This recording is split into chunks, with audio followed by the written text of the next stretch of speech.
All right, guys, we said we were done, but we are back because we actually set up a very special interview with our winners here of this event. And let's just bring them on over. Dunktrain and Kenma. What's up, guys? Congratulations. Hey. Thank you. Thanks, man. Wow, what a series. So, all right, game 3. Triple Assassin. This is old school. So 5, right? Yeah? Well, game You're 5. talking All right. Let's jump into, first of all, Nazebo. How long have you guys been playing with Nazebo? I really don't think that the last patch really had too much of an impact on his effectiveness. So obviously Biceps has been playing him for some time and felt confident enough to run him in games today. So can you talk a little bit about Nazebo? Sure. Yeah. You want to take it or me? Up to you. I can take it. Alright. Well, pretty much in the last patch, Anubarak was nerfed, which was a real threat to Nazebo. Okay. And I don't think Anubarak's even a good hero anymore. So made his viability a lot higher. And then Mirrodin was apparently bugged, so he was taken out, and he's another stun bot that can handle Nazebo. So like a lot of the problems that he has were non-existent for this tourney, so he was viable. Okay. He's always had like retarded damage, like tons of damage. Yep. Absolutely. So how did you guys react to seeing that ban in Game 5? Were you guys feeling real good about that? Oh yeah. Yeah, we thought they were on tilt after they banned Nazebo because we're just like they pretty much gave us Tychus for Nazebo, which was doesn't make sense in any world to me. Yeah, that's a good way to put it. Okay. So, like, did you as soon as you saw the Nazebo ban, did you guys just pretty much say, "Let's grab 2 assassins"? Like, let's just take the damage available, or like who made that call? And did you guys plan on getting all 3 assassins once you grabbed the 2? Well, we were first pick, right? So Yeah, we you grabbed guys are first Tychus. pick. Yeah, you grabbed Tychus first. They followed up with Tassadar right. Illidan. Then you guys immediately grabbed the other 2 really, really good assassins. So Yeah. that seemed to work out right really now, well. Yeah, right now in the game, there's definitely a lack of relevant assassins with the nerf to Nova making, and like Tastar a little bit making like all the damage dealers more in line, and there's like not that many of them that are relevant. Right. So if you get those 3, then like, what are they gonna pick to damage you? Right. That's what we were taking note of. That we were saying, SMG really, really hates to run Raynor if they don't have the Rhaegar. Bloodlust. Yeah. Yeah. Raynor without the Rhaegar, without the Right. Bloodlust combo. So once we saw that they had taken Raynor without that, we knew something was up. So that's interesting. So the 5th game was actually going like the ban pick draft was going almost identical to the first game, and they took Brightwing this time because they gave us Brightwing last time. Yep. When we on the first game, and then they ran Zagara the first game and it wasn't very successful at all. So they switched it with Raynor, I think, because like it's pretty much the only other option. That's what we were thinking was Zagara that we were going to pick because we thought maybe they could use a bit more disengage. Right. Mm-hmm. So I think we were all pretty happy with the last game's ban pick phase because they were. I've heard. I don't remember who it was, Arthalon or somebody talking about like they hate running Raynor without Bloodlust, and I feel the same way. So right. Yeah. I thought we were in a good position to win the last game. Yeah, the current version of Raynor, I mean, they even said they want to rework him. So. So did you guys feel that you hands down won that draft in the last game, and were feeling super confident going into the final game? Yeah. Okay. Definitely. Yeah, I just think when we saw what happened that last draft and it looked so similar to that first game that we won, like that feels bad for them, and like we knew like we had such a good chance when we had all 3 of those really powerful assassins. Nice. Okay. Let's talk about their Bloodlust and what you guys were doing to deal with that. We even see that you guys banned him in Game 3, so which is it's crazy.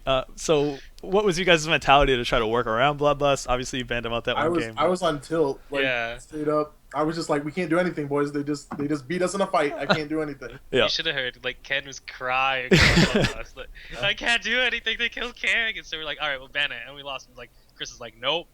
Letting him have that shit, and yeah, Chris was like, we're never banning Rhaegar again. I thought it was a decent call, but yeah, it didn't end up making too much of a difference there. Yeah. Like we pretty much gave them Tychus for Rhaegar, and it was not worth it all. Yeah, that's. I mean, you're right, but the Bloodlust was terrifying. It really was. So, what was I mean, you guys made the decision to do something SMG likes to do. They like to bring people back to a map they lose on. So you guys beat them on Cursed Hollow, They took you guys back there and beat you. And then they beat you guys on Dragonshire, and you said, no, we're going to take you back to Dragonshire.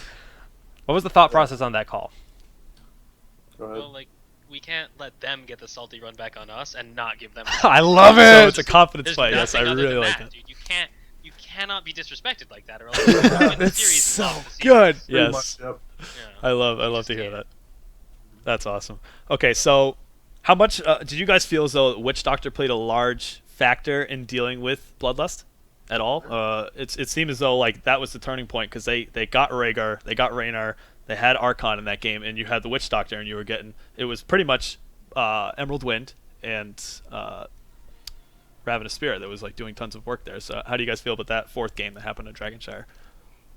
I personally felt like I never want to play Uther against Bloodlust comps. Like I just felt like so useless, and then having Brightwing just made me feel like I was like this disengaged bot that they could never do anything. Right. So like it made me feel like way more useful. Like when I was Uther, I just felt I was just running in and dying every fight and just being stupid. So it helped. Like, and we also had a huge part of that was Stitches was at Bile. So Yeah. like they could.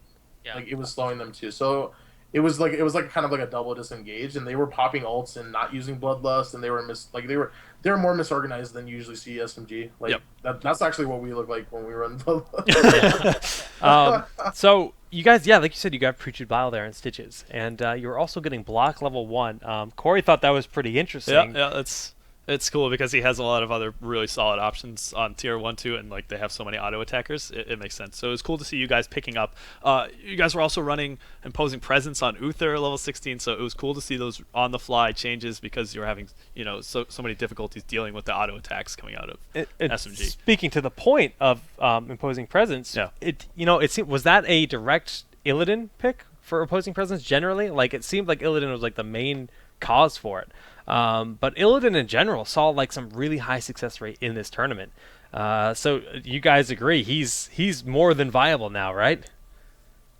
I think he's always been viable personally, but it's just with a lot of the nerfs, like with Abathur and Tassadar, with how strong they used to be, I don't think Illidan was very viable, except in very few certain situations. But now with those two, like I don't think Abathur's even playing, like he's not worth playing anymore. And then Tassadar is completely nerfed like damage wise, so I think Illidan just got he got a small damage buff, so he moved up in the tier list. So Right.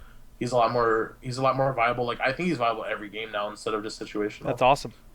Yeah. And he's actually like I think he's pretty high skill cap. Like you can tell the difference between a good Illidan player and just like someone who just runs in and dies. So In our cast, we said he's probably the highest skill cap. Honestly, he's so. I actually really like heroes like that personally. Yep. Okay, so you guys are a pretty new team. How long have you guys been playing together, just this particular group of 5? Like a week after Couple this? weeks. Yeah. Okay, so we're looking at I'd say a week. So after less than a this. month, 3 3 weeks. weeks. 3 weeks you guys been playing together? 4 weeks. That's pretty darn Yep. impressive. But all 5 of you, if I'm not mistaken, have a background in League of Legends. So Yep. you guys, I mean, we just interviewed you, Dunk, just a couple days ago, and you're talking about that. And you know what? You said you were coming. You guys said you were coming to win, and you succeeded. Nice. So, Yes. Yep. Corey, Absolutely. Any final questions here? No, I think that's about it from us. All right. Well, guys, why don't you do your shout outs if you like and tell people where they can find you. Absolutely. Okay, so shoutouts to Cloud9, obviously, for giving us a chance to play as a 5. Shoutouts to our sponsors, HyperX, Logitech, Alienware, Kingwin, Need for Speed, Homejoy, and LogClass.com. Wow, you're so good after a few days. Dude, I got that shit on lock. Just a note for the win.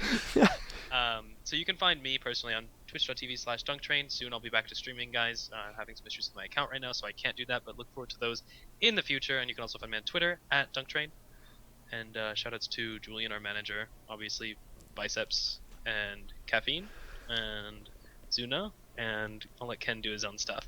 Yeah. Shout out again to our manager Julian and to our teammates. Like I was on tilt like in game 2 and 3, and they helped me run it back and kept me positive. And then you can find me on Facebook and Twitter at Kenma KENMALOL, and that's my Twitch as well. So just all 3 of those the same.